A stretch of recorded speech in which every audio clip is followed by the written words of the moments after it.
El Ministerio Internacional Reinando en Plenitud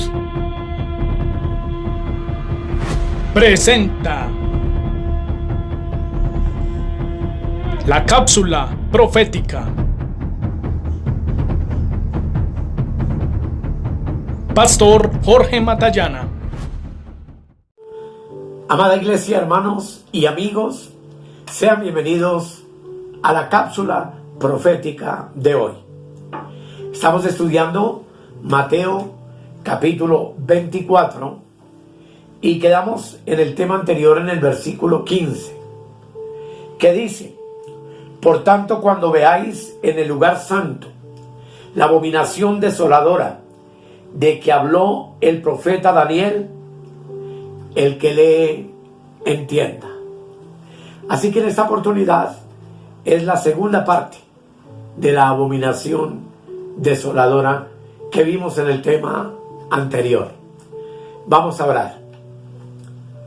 Amado Rey, gracias te damos en el poderoso nombre de Jesús. Padre amado, cuánto te amamos, cuánto te anhelamos y te deseamos en lo profundo de nuestro corazón. Oro para que en esta hora el Espíritu Santo nos guíe a la conclusión de esta palabra maravillosa que hemos venido viendo acerca de este tema. Te doy gracias, amado Dios, Padre, Hijo y Espíritu, por tu amor y tu bondad. Amén. Vale la pena releer el texto. Por tanto, cuando veáis en el lugar santo la abominación desoladora de que habló el profeta Daniel, el que lee entienda. Y todos recordamos que en el tema anterior vimos la referencia de Daniel respecto a la profecía de las 70 semanas de años. Y por supuesto que lo explicamos a profundidad. Pero en el año 167 a.C., un gobernador griego llamado Antíoco Epífanes erigió un altar a Júpiter sobre el altar de los holocaustos en el templo judío. Asoló también a Jerusalén y sacrificó un cerdo sobre el altar en el templo de Jerusalén. De ahí que ese evento fue conocido como la abominación desoladora. Pero lo maravilloso de todo esto es que es Jesús ahora hablando 200 años después de este evento. Después de que han pasado 200 años, Jesús hace de nuevo referencia a la abominación desoladora, lo que implica que estaba profetizando entonces para un tiempo futuro, hablando de otra abominación desoladora que habría de ocurrir también en el templo de Jerusalén. Para ello, hermanos, resulta absolutamente imprescindible que una vez más tenga que ser reconstruido el templo judío en Jerusalén. Todos sabemos que la destrucción del segundo templo ocurrió en el año 70 después de Cristo. Y es bueno que entendamos que los judíos han orado por todos estos casi 2000 años para que Dios les permita la reconstrucción del tercer templo.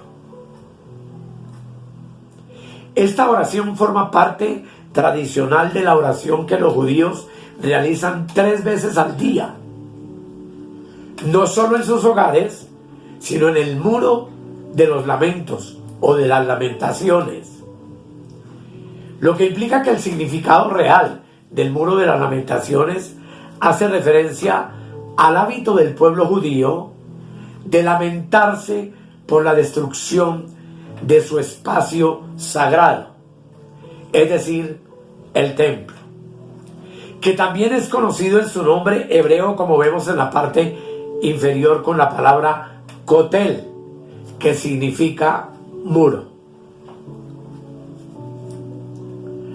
Lo extraordinario, amados, es que a pesar de seguir sin reconstruirse o construirse completamente, la idea y el deseo del tercer templo es sagrada para el judaísmo, sobre todo para los judíos ortodoxos, pues lo ven como un lugar de culto no realizado.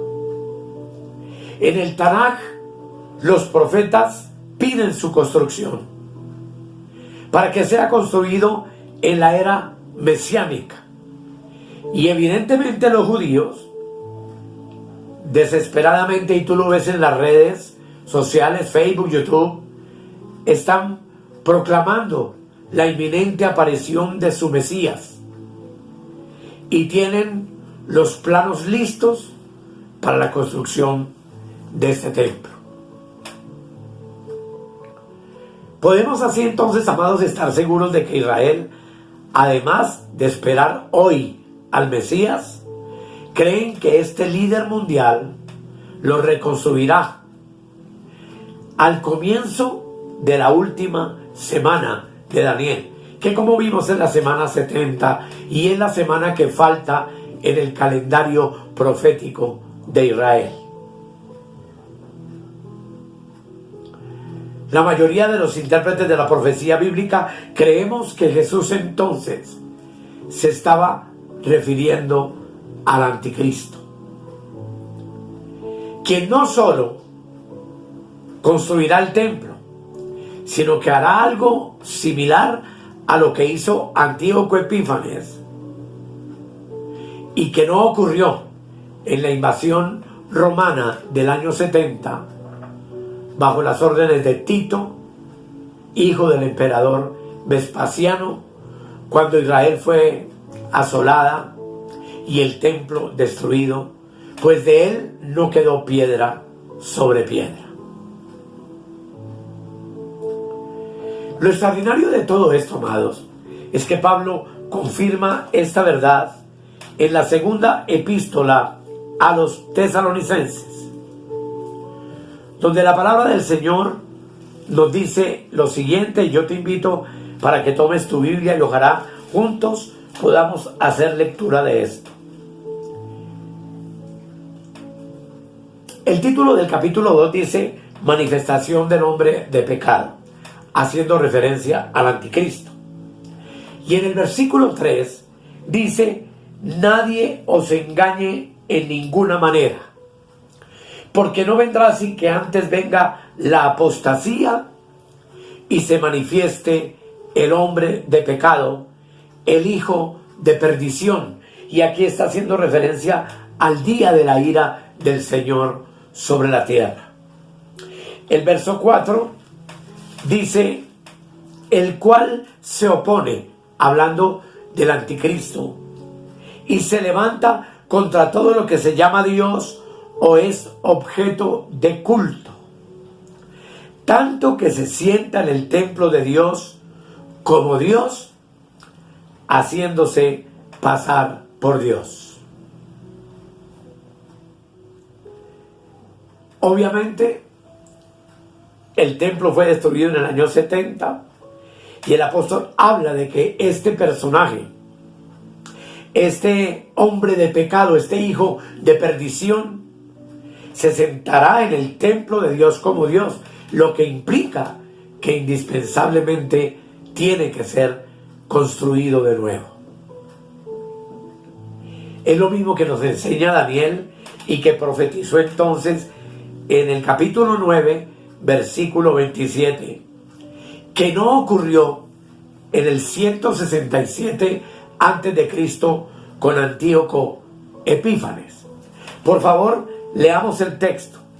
Daniel 9, 27 dice: y por otra semana, hablando del anticristo, confirmará el pacto con muchos. A la mitad de la semana hará cesar el sacrificio y la ofrenda. Después, con la muchedumbre de las abominaciones, vendrá el desolador, hasta que venga la consumación y lo que está determinado se derrame sobre el desolador. De esto hablamos en el tema anterior. Y obviamente no estaba hablando ni de Antíoco Epífanes ni de Tito en el año 70, hijo del emperador Vespasiano, porque Antíoco no confirmó ningún pacto con Israel por 7 años o por una semana de años, lo cual tampoco hizo Tito.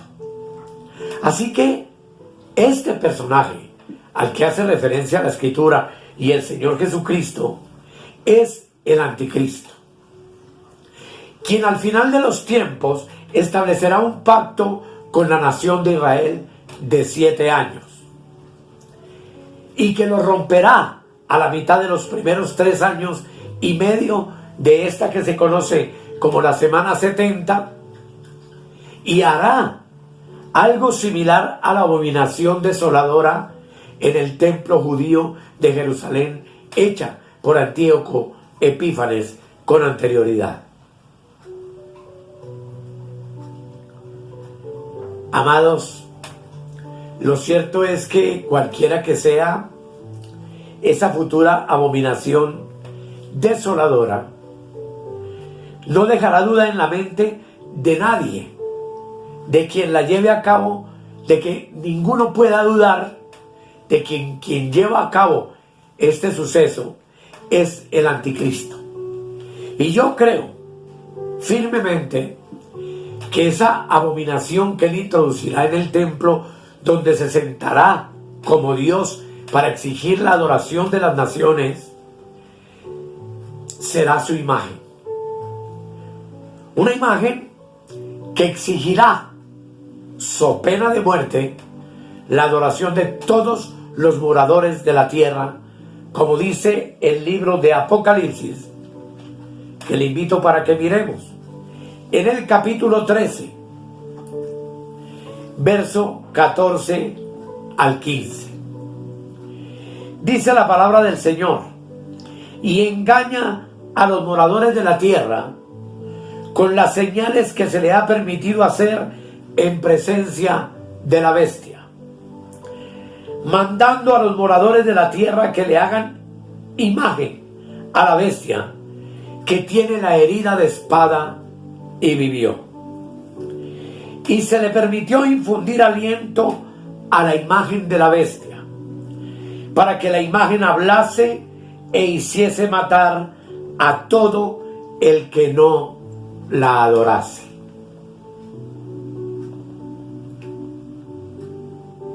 Convertir el templo del Dios viviente en un lugar de adoración para el Anticristo es verdaderamente ya de por sí tremenda abominación. Pero amados, aquellos que vivan en esta época de la tribulación y permanezcan durante ella,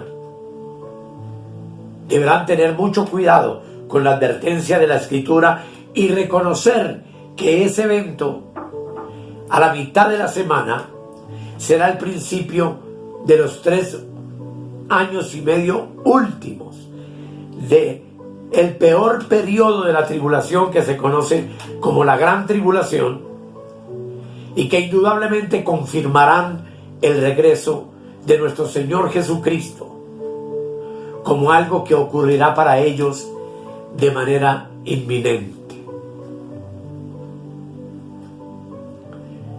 Es por eso que Lucas, hermanos, en el 21-26, hablando de esa época, dice lo siguiente. Lucas, capítulo 21, el verso 26. Dice la palabra de Dios: velad pues en todo tiempo, orando que seáis tenidos por dignos de escapar de todas estas cosas que vendrán y de estar en pie delante del Hijo del Hombre.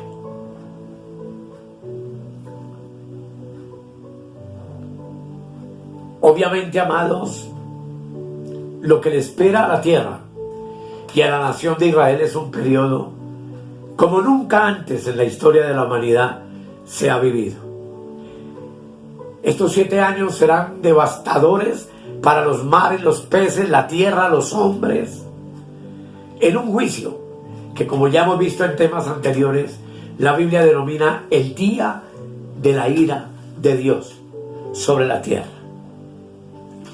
Pero en Daniel capítulo 11, el versículo 31, Daniel también advierte lo siguiente. Dice Daniel 11:31: y se levantarán de su parte, del parte del anticristo, tropas que profanarán el santuario y la fortaleza, y quitarán el continuo sacrificio y pondrán la abominación desoladora. Lo que quiero en este segmento es que nos quede claro que la historia ha confirmado que Antíoco Epífanes asoló Jerusalén en el año 170 a.C. y ocasionó más de 100,000 muertos judíos, quienes fueron brutalmente asesinados. Y que este perverso hombre interrumpió los sacrificios diarios también del ritual que se ofrecía en el templo, y ofreció sangre y caldo de cerdo sobre el altar, y erigió una estatua a Júpiter para que fuese adorada en el lugar santo. Pero yo les repito, amados, que durante el periodo de la tribulación, una vez el anticristo haya reedificado el templo y hecho un pacto de 7 años con la nación de Israel, ¿quién lo recibirá como su Mesías? Cuando ya la nación de Israel haya vuelto completa a tomar posesión de la tierra de Palestina, ocurrirán estos eventos que son verdaderamente desastrosos. Pero también es obvio, amado, que ni tú ni yo estamos esperando ni esa profanación, ni ese sacrilegio, ni la construcción del templo de nuevo en Jerusalén.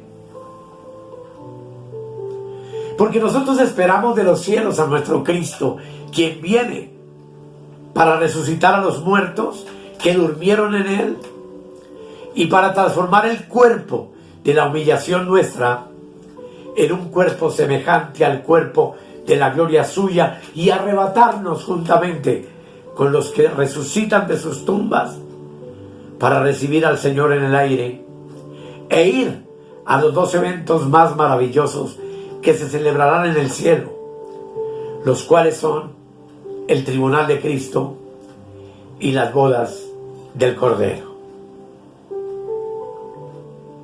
En vez de esperar ver al anticristo y esas profanaciones terribles que hará en la región de Judea, en Jerusalén, el Nuevo Testamento, a través del apóstol Pablo, en Tito, el capítulo 2, nos exhorta con amor de una manera maravillosa. Tito, capítulo 2, versículos 12 y 13. Quiero que tú y yo lo leamos. Dice desde el 11: porque la gracia de Dios se ha manifestado para salvación a todos los hombres, enseñándonos que renunciando a la impiedad y a los deseos mundanos, vivamos en este siglo, que fue el de Pablo. Nosotros vivimos en los siglos venideros, pero dice: vivamos en este siglo sobria, justa y piadosamente. Hoy, amados, cuando están cerca de cumplirse los 2000 años de la historia de la gracia y del periodo de la iglesia, el llamado está vigente. Tú y yo estamos siendo llamados por el Espíritu Santo a vivir con sobriedad, despiertos, alertas y muy serios en cuanto a nuestra condición espiritual, pues dice que debemos vivir justa y piadosamente. Ya hemos visto y veremos próximamente que en la parábola que el Señor traza de las 10 vírgenes, 5 eran prudentes y 5 insensatas. Y veremos, y ya vimos en un tema muy anterior, que las insensatas se quedan de entrar a la boda del Cordero. Pero tú y yo no somos las vírgenes insensatas, sino las prudentes. Y como vírgenes prudentes debemos vivir sobria, justa y piadosamente, dedicados y consagrados a nuestro Dios amados, no el 60 ni el 30, sino el 100% de nuestras vidas, amando su venida, para que cuando Él aparezca súbitamente, tú y yo no nos alejemos de Él avergonzados. Dice el verso 13, aguardando la esperanza bienaventurada, que es el arrebatamiento, y la manifestación gloriosa de nuestro gran Dios y Salvador Jesucristo. Verso 14, quien se dio a sí mismo por nosotros para redimirnos de toda iniquidad y purificar para sí un pueblo propio, celoso de buenas obras.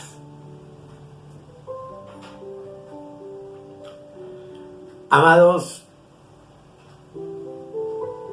en el tema y el versículo que comenzamos leyendo, dice al final, el que lee, entienda. Lo que significa que la gente que vivirá en ese periodo de los 7 años, que están próximos a ser inaugurados sobre la tierra, van a comprender lo que está sucediendo. Y tú y yo, amados, hoy somos llamados también a entenderlo. Pues aunque no esperamos la tribulación, aunque no esperamos la reconstrucción del templo, aunque no esperamos la manifestación del anticristo, lo que sí estamos, amados, es esperando la manifestación de nuestro gran Rey, de nuestro poderoso Señor, de nuestro gran Dios y Salvador. Y vivimos, como algún día lo compartí en un tema y pienso compartirlo de nuevo en el futuro, en un espíritu de arrebatamiento, amando profundamente su venida y aguardándola en cualquier instante. Pues como tú y yo sabemos, será en un momento, en un abrir y cerrar de ojos. Y si tú y yo no estamos en esa condición de fidelidad, de consagración, de santidad al Señor, seguramente vamos a tener que entonces ver la manifestación del anticristo, ver la reconstrucción del templo y pasar los horrores que vienen sobre la tierra durante los 7 años de la semana 70 que falta por cumplirse en el calendario profético. Pero amados, gracias al Señor que hoy Él nos está advirtiendo. No nos hemos quedado ciegos en cuanto a estos acontecimientos. La venida de Jesús por su iglesia es inminente y le estamos esperando fervorosamente. Él viene por los que aman su venida. Y el anhelo de mi corazón, y por supuesto de este ministerio, es que tú también estés listo, con tu lámpara encendida, con tu vasija llena de aceite, para que cuando venga el Señor, así la profecía de Cristo diga que las vírgenes cabecearon todas y se durmieron. Si despertamos, no nos coja por sorpresa ese día que será de mucha angustia para todos los que se quedan, para todos los que no estuvieron atentos a la palabra profética y a la manifestación gloriosa de nuestro gran Dios y Salvador Jesucristo.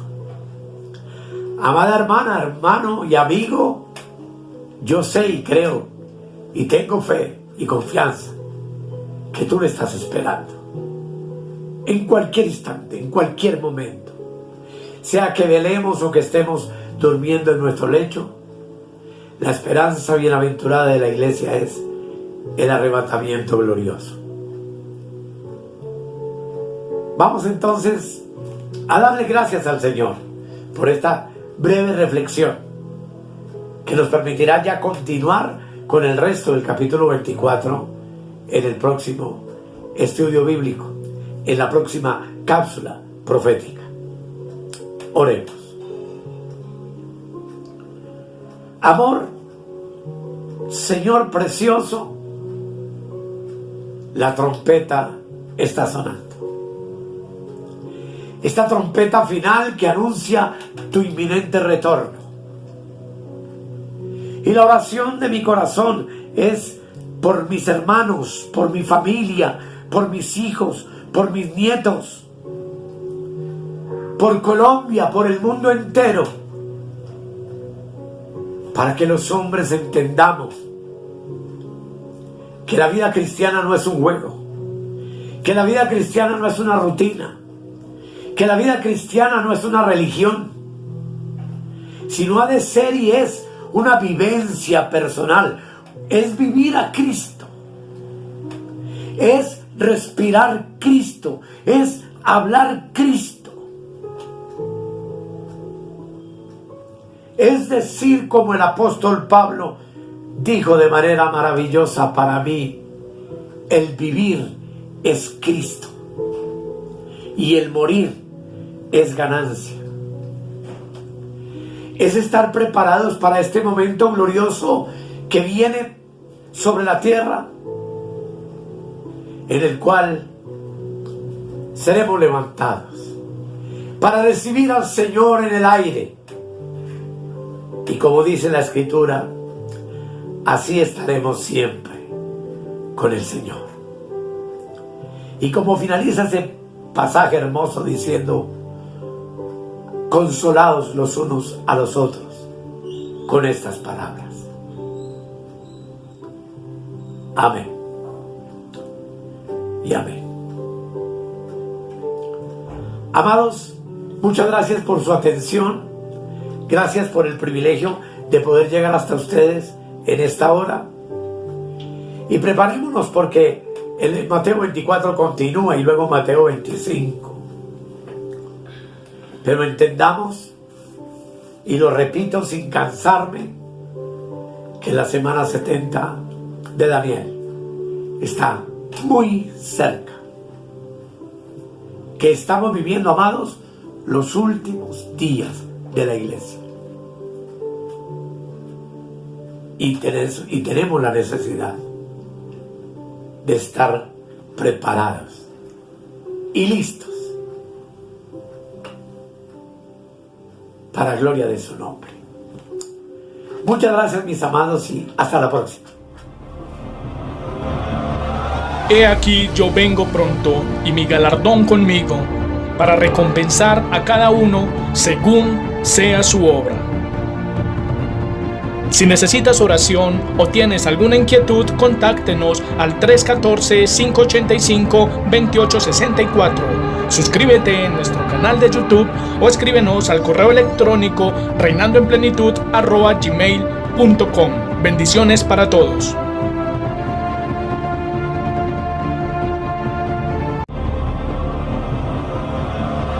He aquí yo vengo pronto, y mi galardón conmigo, para recompensar a cada uno según sea su obra.